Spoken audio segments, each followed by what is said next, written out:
So we try to educate people on, what you're buying in stores, with fruits and vegetables specifically. A lot of fruits and veggies are labeled labeled from society to be healthy. But if you eat them in the wrong form, raw, uncooked, out of season, et cetera, you could be exposing yourself to things that are causing you, chemical imbalances in your body. Staying motivated takes work. If you don't work on your motivation, you become unmotivated. Join Oumar Jang as he shares inspirational stories and tips to get you motivated to do whatever you need to do. This is the Motivational Voice Podcast.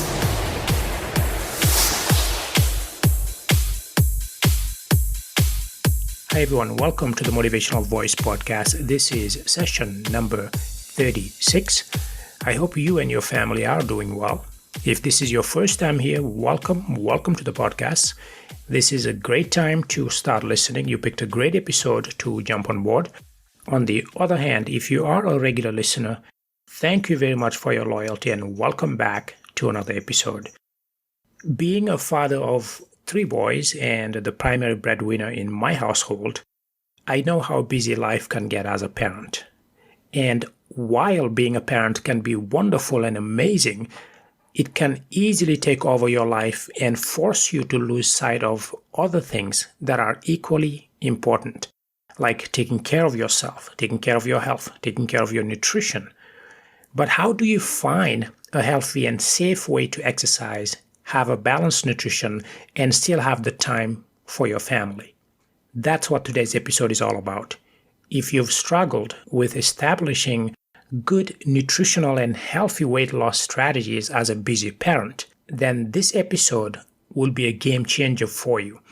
I have the pleasure of talking to a wonderful power couple, Maverick and Sophie, whom you will get a chance to hear shortly, about specific action steps you can take to reach a healthy weight and learn better eating habits. We have a lot to cover, so I'm going to leave it there and jump right into my interview with Sophie and Maverick. Let's listen. Sophie and Maverick, welcome to the podcast. Thank you so much, Oumar. Happy to be here. No, it's great to have you. And even though I know it's a little late on your end there where you are, would you guys take a minute and just introduce yourself to our listeners and tell us what you do and who you are? Yeah, go ahead. Well, we are Maverick Online Coaching. We are a couple. We have a 10-month-old son as of now. And essentially what we do is we work with women, busy moms, professionals, and help them lose the weight, build their confidence, and really just become a better version of themselves. We really, really enjoy helping others, essentially.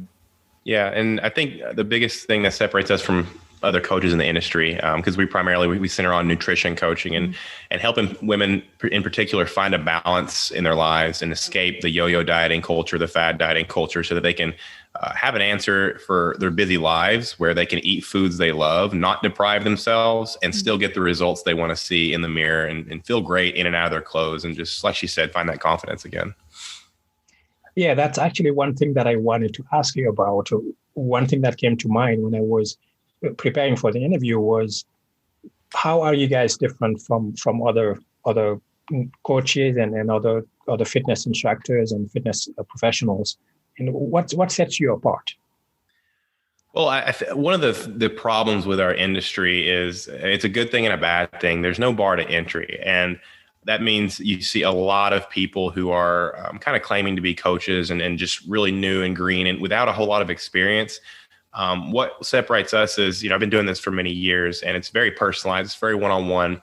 Another problem with the industry is you see a lot of higher level influencers with a lot of followers kind of giving out one size fits all type of plans. And in my opinion, this kind of work needs to be very personalized and one-on-one. Mm. And that's what we do. We're very involved with our clients. We're very responsive, very communicative. So any need they have, any concern they have, any question they have us to walk through them, walk in this journey with them every step of the way, along with our community to support them as well. Our clients are not a number to us. Our clients are our family, our friends. We really, really develop our relationship with our clients, get to know them, understand what their struggles are. Because a lot of times with weight loss and confidence, mindset, there's so much to a struggle besides just, I want to lose 20 pounds, 30 pounds, 40 pounds, 50 pounds. It's more of an internal struggle. So we try to get down to the nitty gritty of what they're dealing with. And we have to, be very, very mindful of the importance of that everybody has something that they're coming from, that they're coming from a different place. So we try to meet our clients where they're at, whether they're a beginner and have no idea about what they should be eating, or they've never stepped foot in the gym. We will meet them where they're at and take them to the next level. Maverick has worked with competition clients. So people that have so much experience in the gym and want to just fine tune things. So we've worked with a variety of different types of women. For the average parent who may have a lot of things to juggle, you may have 3 kids running around. And of course, with the advent of COVID, things got a lot more complicated. And of course, you have work and there's just so much going on nowadays in people's lives. And I'm sure you guys can identify with that. And, having a 10-month-old running around. What is the best way to get into working out and even the nutrition side of things without having to drop it, let's say 3 months later or a few weeks later? Well, this is actually something that we talked about recently with a new client, a mother that came aboard, and she said, I'm a business owner, I'm a mother. How do I balance this? And it's an interesting question because for us, it comes second nature because it's something that we've been doing for so long. So it's become a habit. But for others, it makes sense because they're busy throughout the day. They haven't scheduled it. So I always recommend making a plan, making a schedule, and trying your best to stick to it. So Maverick and myself, we have a whiteboard, and every evening we write the schedule for the next day. It includes all of our work engagements, and it includes Maverick going to the gym. It includes me going to the gym, anything to do with our son. We write all of it on there, and we try to stick to it as best as possible. And when you plan, it allows you to get more done. So we always recommend to start to set a plan and slowly try to commit to it day after day after day. And in the beginning, it can be somewhat difficult if you're not used to it, but over time it becomes second nature and somewhat of a habit. Now, that being said, you can plan all you want. And when you have a 10-month-old, sometimes it kind of doesn't work out that way. So the biggest thing we stress with people is, life's going to happen. And if you have a plan, if you have someone working with you and giving you some guidance with your nutrition, with your training, whatever it is, when life inevitably happens, you have that to go back to. It's kind of like the analogy I give is if you're in a new town and you're trying to find the grocery store and you're driving there from the hotel and you don't have Google Maps. If you make a wrong turn, you kind of have to turn right back around and go back to the hotel. But if you have Google Maps, if you make a wrong turn, it's not a big deal. You just get right back on track and go to the grocery store. It's kind of how we're kind of like the Google Maps of fitness. Like if you, when life's going to happen regardless, at least you have something to go back to when you get off the path a little bit. So building that mindset around, I think a lot of people, one of the biggest issues is people, the current industry has developed a mindset of instant gratification and all or nothing.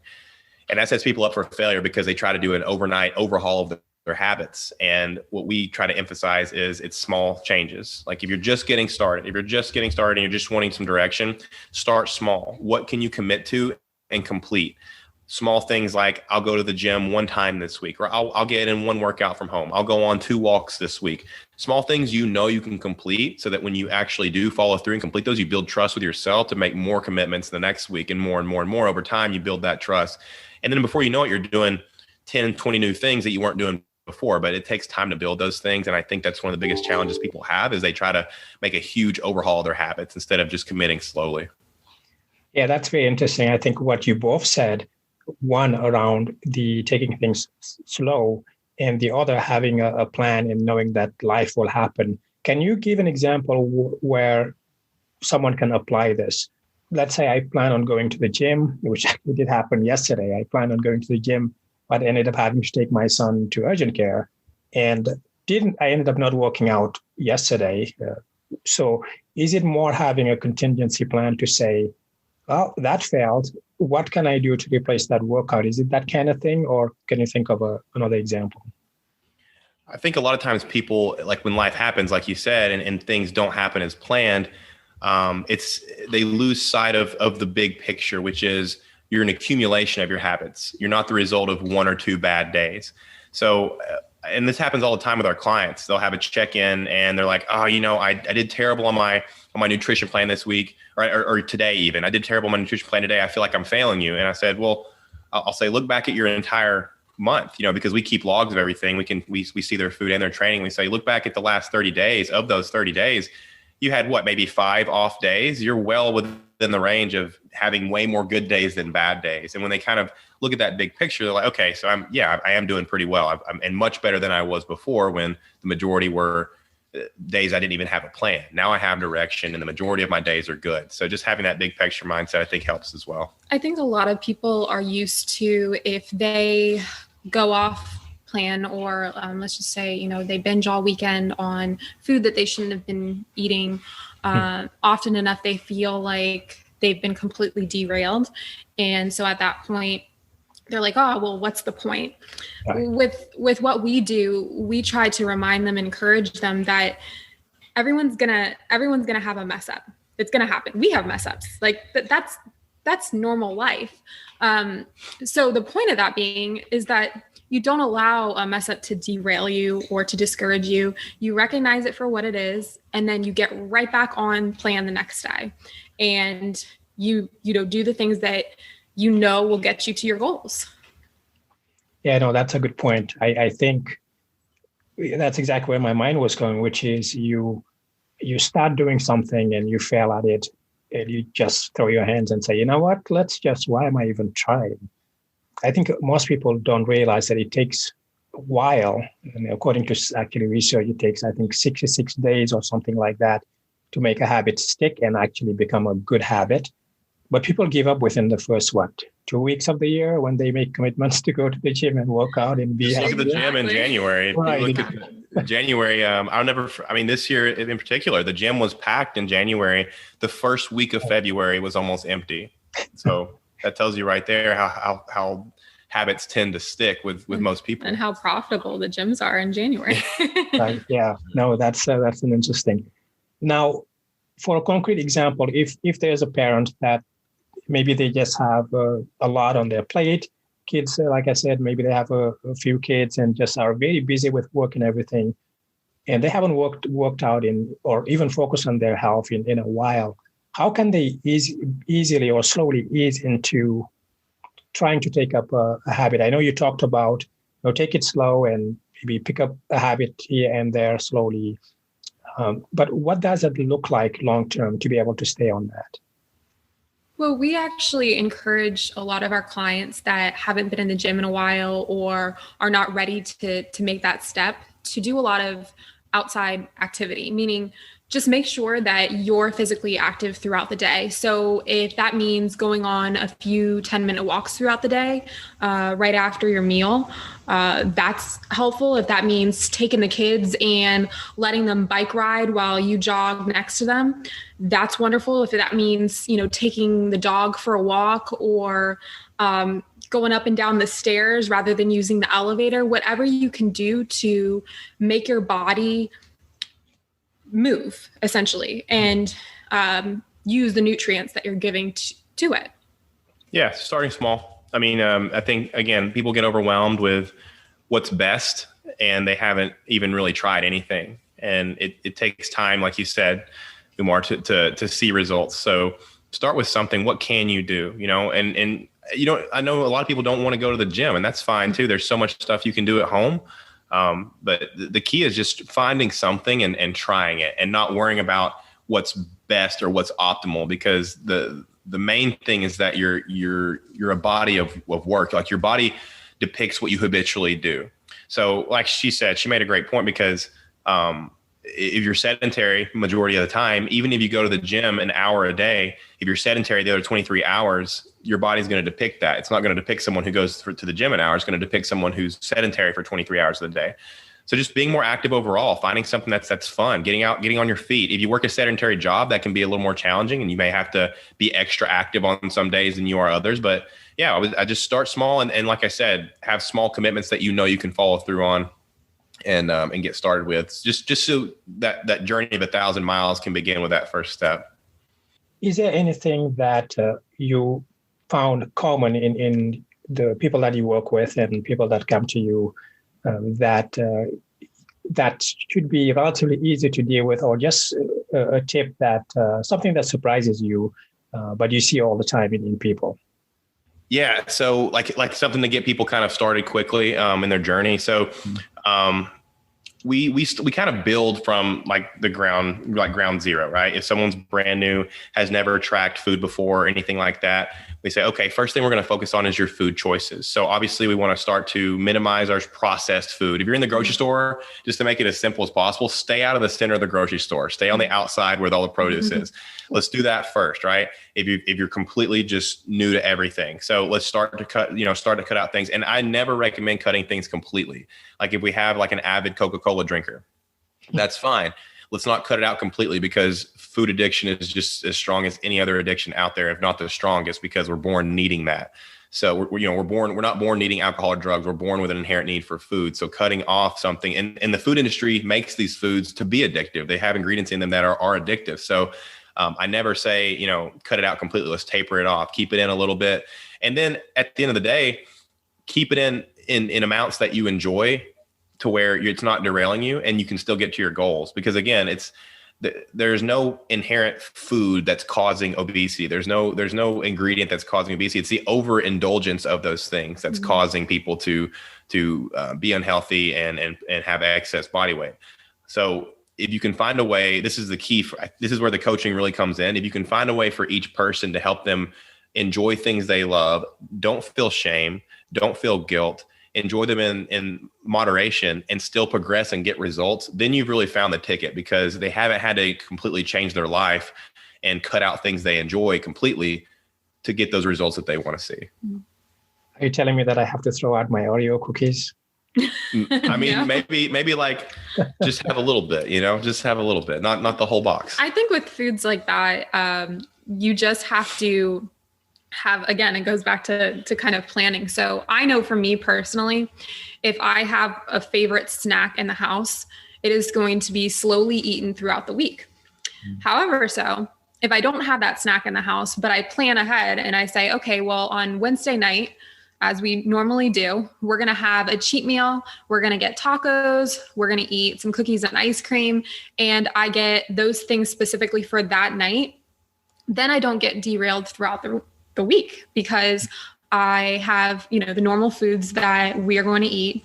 And then we have our indulgence foods, which we highly encourage people to still enjoy the foods that they love, because cutting that stuff out completely, like Maverick said, it's just not sustainable. It's not something that you're going to be able to do for your entire life. So that is more of a diet rather than a lifestyle. And what we're trying to encourage is more of a healthy lifestyle that you can follow for the rest of your life, that you can apply to not only yourself, but your family, your kids. It's something that everyone can do and participate in.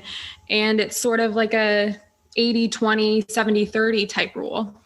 Yeah. And I think one thing that misses the mark a lot in this industry is, one thing you can never get from a nutrition plan is it's not just those foods that are derailing people. It's the feelings associated around those foods and the feelings and situations leading to the overindulgence of those foods. And looking at that, it's what asking yourself and becoming mindful of, why did I eat the whole bag and not just a handful of chips?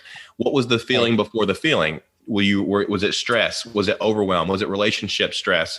Was it fear? What is driving that need to cope and escape that feeling using food? Because when you eat those foods and you don't feel those bad feelings temporarily, it's an escape. It's hiding from the actual feelings. So it can be uncomfortable to think about that. But once people connect those dots and are able to identify, okay, I'm doing this habitually because I'm really stressed out about work. I'm really stressed out about my partner, whatever it is. Once you bridge that gap, then they can actually rewire and change the behavior, instead of just saying, don't eat that, that's bad for you. That's not enough.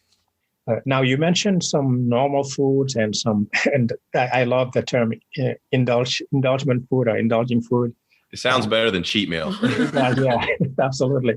So now, what are some of the biggest culprits when it comes to unhealthy food? Well, we're really big on gut health in our what we do. And that means reducing inflammation. So we try to get people to minimize or avoid foods that are inflammatory to the body. A lot of times that comes from processed foods. A lot of times that comes with foods that are high in toxins, phytochemicals, lectins. So we try to educate people on, what you're buying in stores, with fruits and vegetables specifically. A lot of fruits and veggies are labeled labeled from society to be healthy. But if you eat them in the wrong form, raw, uncooked, out of season, et cetera, you could be exposing yourself to things that are causing you, chemical imbalances in your body. So fruit's a big one. You need to eat it. You need to eat it in season. When you eat out of season fruit, there's higher toxin amounts in the fruit because the parent plant is trying to protect its young, which is the seed, from predators from eating, which is a whole botany lesson I don't want to get into. But in season fruit is where it's at. And then with veggies, especially cruciferous veggies like broccoli, asparagus, cauliflower, Brussels sprouts, eating the raw form of those can sometimes be harmful as well. I mean, that case in point, if anyone ever eats raw broccoli, they get a lot of bloating and gas. That is not normal. That's your body trying to tell you you're eating something inflammatory. So it's better to cook those veggies for 20, 30 minutes and reduce that lectin content and make them more digestible. So just simple stuff like that people don't really know or think about, or this information isn't really readily available. Stuff like that, grass-fed dairy and meat versus grain-fed. We really try to help people decrease inflammation, not only for themselves, but their kids and their family as well, so that they can benefit and avoid inflammation, because inflammation is something that causes chronic issues. So if we can nip that in the bud, we're doing a good thing.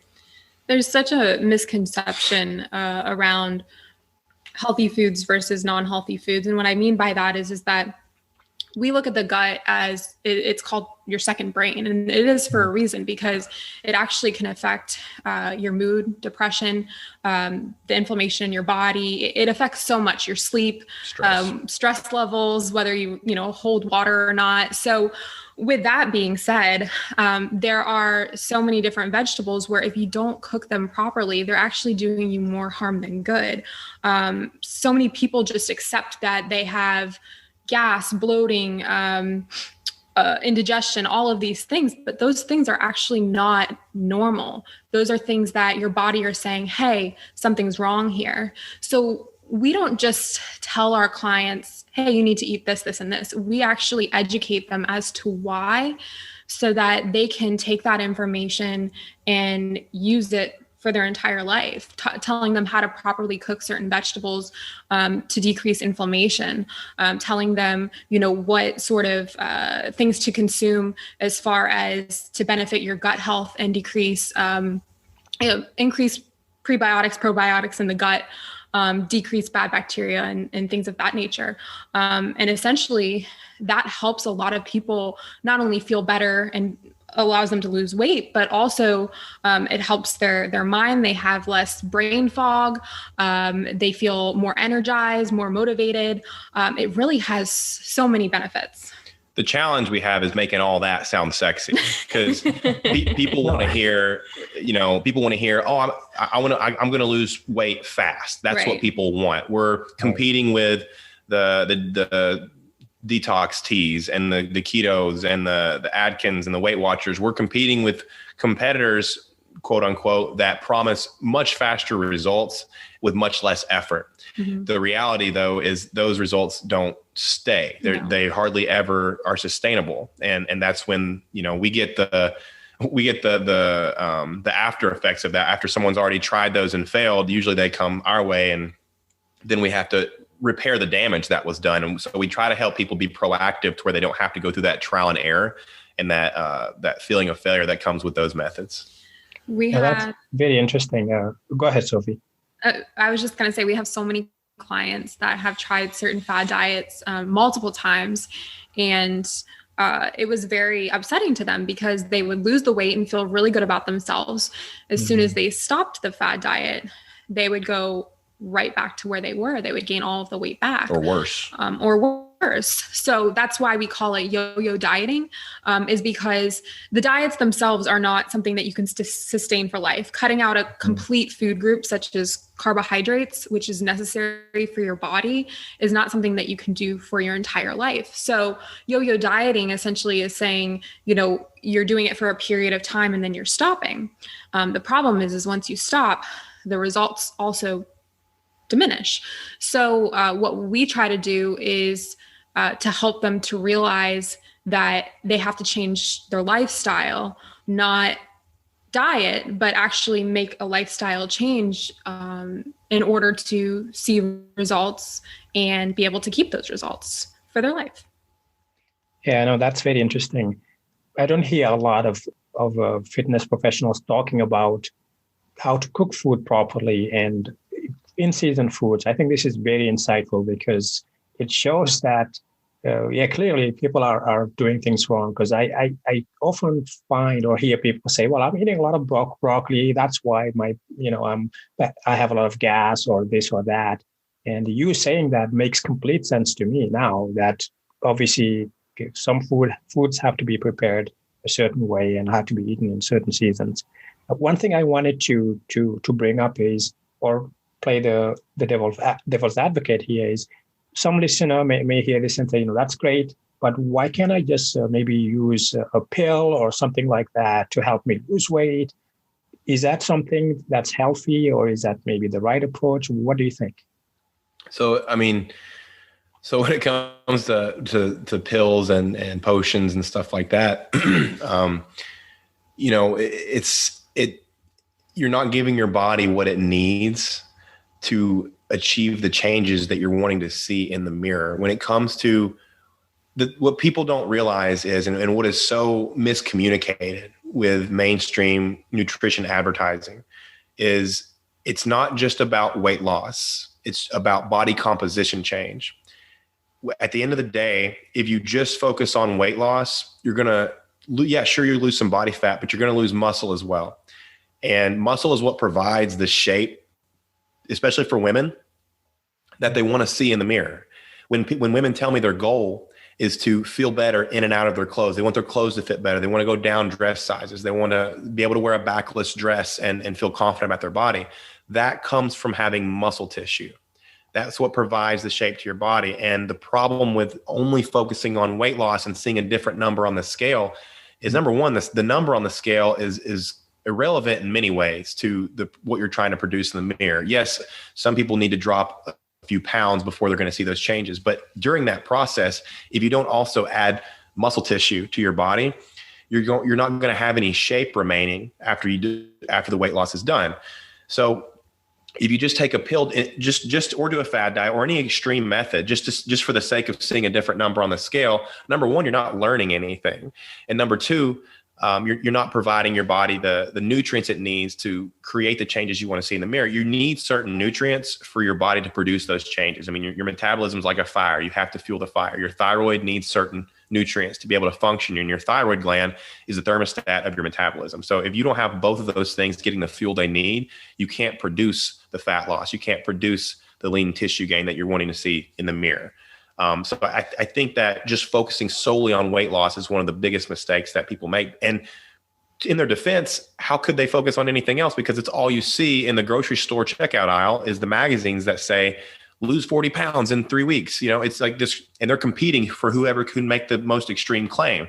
So then women try to play now they're playing the comparison game. Why aren't my results like that woman's on the cover, who likely didn't even use that product? They're just using her because she's a good after picture. Why am I not getting that? Maybe I should try that. Maybe what I'm doing isn't working because I'm not losing weight as fast as she is. So now they jump on that train, and it's just a constant cycle, a perpetual cycle of being disappointed over and over. And in the process, not actually learning what works for you from a nutrition standpoint. If you take the quick fix, you're going to stay in that cycle. By perpetually seeking the easy answer, you're making your life harder. By perpetually trying to stay comfortable, you remain with the discomfort that you're trying to escape. So that's my rant. Go ahead. I'm sorry. No, I mean, going off of what he says, he makes an amazing point. He always does, but going off of what he said, as far as like a magic pill, first of all, there's no magic pill that's just going to help. I mean, there's some extreme examples such as, steroids and things of that nature, but then you're taking into consideration, health risks with that. And, anybody that truly wants to take the easy way out and not put in the work is weighing, results against your long-term health there. And what we try to encourage people to do is to look at their health as a priority. So not only are they losing weight, feeling better about themselves, when they look in the mirror, they feel great, but also they are putting their health first, meaning that decreasing chances for diseases. I mean, I can't tell you how many clients we have where after being in this program for 3 to 6 months, where they're on certain blood pressure medications, all sorts of things, and they come to us and they say, oh my gosh, my doctor says I no longer have to take this. Like, that is putting your health first and making a change in your life so that as you get older and you are more at risk for disease, you have less of a chance of developing certain things like high blood pressure, diabetes, all of these things, because you are putting your health first through nutrition and through exercise. But again, not sexy. Not sexy. It's really hard to convey all that in a Instagram post that people are scrolling through at the speed of light and get them to stop and say, oh, that sounds good. I might want to try that. It's really, that's the challenge we have. Right. Yeah. Well, hopefully that's why I had you guys on the podcast to share this message. I don't think people actually have a chance to hear this. People don't have time. It's like someone said that we have the attention of a goldfish nowadays. Yes. That we don't. I would say not even a goldfish anymore. It's wild. Right, so. Especially with social media, it's just made our attention spans even shorter. We want instant gratification. We want to be entertained, and that's it. Yeah, that's right. But Sophie, I wanted to touch on something that you said about working with women. Sure. Being a relatively new mom, have you run into any struggles in terms of things that you notice about yourself or after your experience being a new mom? If of course you don't have to answer the question, but if you want to touch on that. Oh, no, I'd be glad to. Absolutely. I've come across so many struggles. Maverick can attest to this.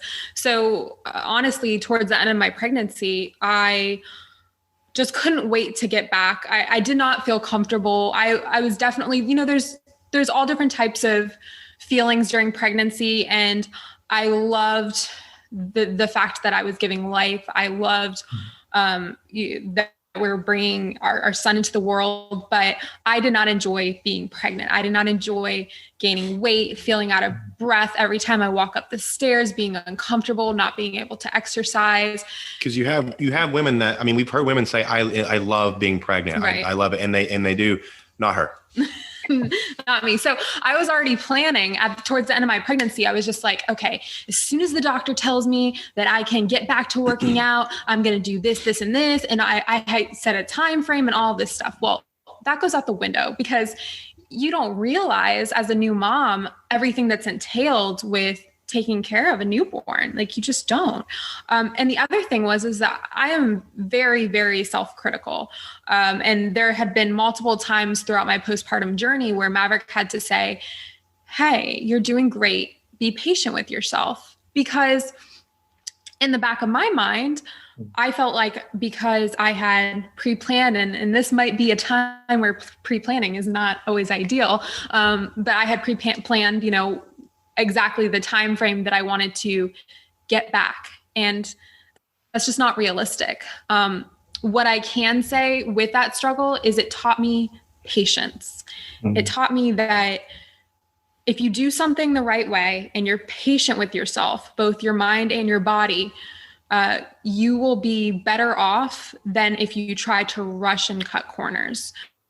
Maverick did not allow me to do so. He kept me in line, and it's not like I, can't do things for myself, but he was very, very encouraging in helping me to still sustain, eat enough food so that I could breastfeed our son and not cut calories in an extreme way just because I wanted to get back, because that was not the right way to do it. And, for some people, it takes a month For some people, it takes years. For me, it took 10 months, or I would say 9 months. 9 months. It took about 9 months for me to get back down to the weight I was originally at. And now it's a process of rebuilding muscle. I mean, your body is not the same in many aspects, but the other thing is that you have to just kind of give yourself a break and understand that you just gave life to another human being and be proud of what your body just accomplished. And I really, truly believe in kind of patience and staying the course, and just giving yourself a break at the end of the day. Yeah, no, that's very well said. I think if men had to give birth, then the world would be a different place. Couldn't do it. I'm gonna share a personal story on that. It was, I think we were like halfway through the pregnancy, and I was complaining one day, really, I mean, huge mistake. I was complaining, and she was going through, pregnancy and everything that comes with that we will never be able to imagine. And she's, in a weak moment, she said, if you were going through this, you would be the biggest pansy. And I was, and it hit me at the time. I was like, no, I wouldn't. But in my head, I was like, you're probably right. I definitely would be. I could not do this. I don't know how you're doing this. Yeah. So yeah, I agree, man. I don't think we can handle it.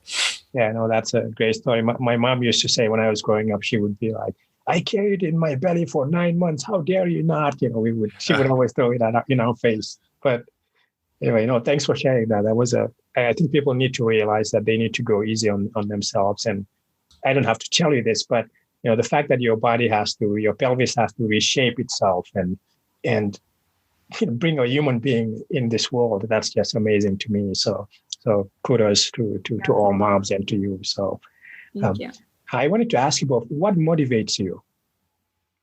Just to do what we do and help folks. I think that's, for me, I'm at a point now in what we do and in my life where I'm doing something that brings me a lot of fulfillment, and I'm doing something that enables me to use the gifts and the knowledge I've acquired over many years to help people and make a difference and change people's lives. And I wake up every day looking forward to that. I wake up every day grateful for the opportunity to work and get to know people that we would have never met otherwise. And we have people in different countries, Canada, Hawaii. We have people in South America. We have people in the UK. We've had people in India. So it's an amazing thing, an amazing opportunity we have to help people better their health, find more confidence, to help women get empowered. And then the community we've built of women supporting women is just phenomenal. I mean, people who have never met, who want each other to win no matter what. And it's just been amazing to watch and build. And for me, that's motivation to just walk the walk, talk the talk, and be a leader in everything that I do for our clients. I mean, so many of the clients that come to us are just kind of on their last leg with their confidence. They are struggling so much, or have for a really long time. And it is so nice to know that we have the tools to help them and be able to help them where they get to a point they say, I love how I feel. I love what I see in the mirror. I love how confident I am. I love that I know what I need to do with my nutrition. And seeing people truly change their lives by us giving them guidance and helping them is motivation enough for us. Yeah. And I would do this no matter what. I mean, this is something that I would do, even if it was something that I got nothing in return for. I would still do it because I enjoy it fully. And but as far as what motivates us to be healthy and stay in shape, that changes for me over time. And now as a dad, I got to prepare for that little Titan who's gonna try to take the throne, and I got to be ready to kick his ass at any moment. So I'm going to keep, no, my father and I competed for a very long time in weightlifting and in sports and just pushing each other. And I want that same relationship with him. I want to be able to have that special bond of being able to be physically active with him and teach him things and just kind of, compete with him like I did with my dad. And I think that was a pivotal thing for me as a son to have a role model like that. So that's why I still I still stay in shape because, I mean, I got her. I don't have to impress anyone else. So that's pretty much all I got. I think for me, I do love to feel good about myself. I like to feel healthy. I like to feel like I can lift up my son for an extended period of time, no matter, he's 25 pounds now. I want to be able to lift him up when he's 50 pounds. But more so than that, I think what originally got me involved with fitness was when I was younger, college age, I struggled with depression and anxiety, and I needed to find an outlet for it. So I used the gym for it, and it proved to be such a great space for me. Still to this day, when I go and work out, I put my headphones in and I'm just focusing and grinding, and that's kind of my me time. And I thoroughly enjoy it. I really do. So I think that there's a place for everything. And in my life, fitness in the gym has been a place of sort of stress relief and serenity. Now, how can people get in touch with you? So we're pretty much on every platform as Maverick Online Coaching. So Instagram, Facebook, TikTok. We're on TikTok now. We also have a website, maverickonlinecoaching.com, where you can see before, afters, testimonials, the works. A lot of our clients are up on there and tell you about their journey and their experience and everything. Yeah. Awesome. Any final thoughts before we wrap up? I just want to thank you for having us on, Oumar. It's been wonderful, a great chat, and I think we appreciate it so much. I appreciate the opportunity. Yeah, same here. Great. No, thanks for coming on the show. I really appreciate it. I think people will take a lot out of what you guys shared here today. So thank you very much. No, thank you. Thank you. That was my interview with Sophie and Maverick. What I liked about our conversation is that they talked about taking small steps and embracing the fact that you will have good days and you will have bad days. And that's okay, as long as you realize that overall, you are creating healthier habits for yourself. I like that because that's realistic, right? As a parent, we are very busy, and it's unrealistic to think that you can go on a healthy diet plan or an exercise routine and be able to maintain that without ever falling off the bandwagon. If you've gone from being very active pre-children to being sedentary, you may be in that situation because you keep thinking that someday you will find a way to be as active as you used to be. Instead of waiting, I would suggest that you do what you can now to improve your health. I would rather that you do a fraction of the things that you used to do than wait for things to go back to what they used to be. You and I both know that that's not going to happen anytime soon. When you have children, they become your priority. You become a parent first before anything else. So use the tips that you heard here today and start the journey to a slimmer, healthier you. You deserve nothing less. If you've enjoyed what you heard on the podcast today, do me a favor and rate the show. It really makes a big difference, and it helps others discover the show so they can learn from it. Thank you. By the way, you can find the show notes for today's episode on my website at oumarjang.com/session number 36. That's session 36, one word. Thank you for sticking around, and thank you for listening. I wish you a healthy and nutritious day. Until next time, please stay safe and motivated. Goodbye. Thank you for listening to the Motivational Voice Podcast. If you enjoyed the show, please subscribe and rate it on iTunes. Get show notes and the latest blog posts at oumarjang.com.